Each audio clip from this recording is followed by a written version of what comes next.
I was exploring the Playtime Company factory, my flashlight beam dancing across the dusty shelves. Everything was so big and empty, and the silence was almost as creepy as the faded posters of smiling toys. I was looking for a way out, but all the doors seemed locked. Suddenly, I heard a faint tinkling sound, like a music box. It was coming from a dark corner, behind a stack of giant toy blocks. I held my breath and crept closer. The tinkling grew louder, and I saw a faint glow coming from behind the blocks. I peeked around the corner, and my flashlight beam fell on a large, old toy box. It was covered in faded paint and had a rusty latch. The music box tune was coming from inside, and the lid was slowly creaking open. A soft, blue light spilled out, and I saw a tiny, plush toy, a little blue rabbit with big, button eyes. It was holding a tiny, silver key. "Hello," I whispered.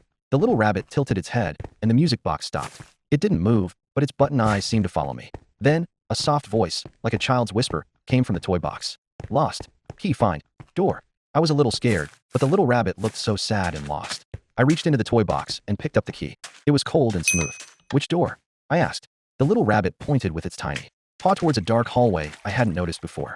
The blue light from the toy box pulsed, illuminating the hallway just enough to see a small, wooden door at the end. I hesitated, but the little rabbit looked at me with its big, button eyes, and I felt like I had to help. I walked down the hallway, the key clutched in my hand. The wooden door was old and creaky. I put the key in the lock, and it turned with a click. The door swung open, revealing a bright, colorful room filled with toys. The little rabbit hopped out of the toy box and into the room, its button eyes shining. It turned to me and made a little squeaking sound, like a thank you. Then, the room began to fade, and I found myself back in the dusty hallway, the wooden door gone. But in my hand, I still held the little silver key. I didn't know where the room came from, or where it went, but I knew I had helped a lost toy find its way home, and that made the spooky factory feel a little less scary.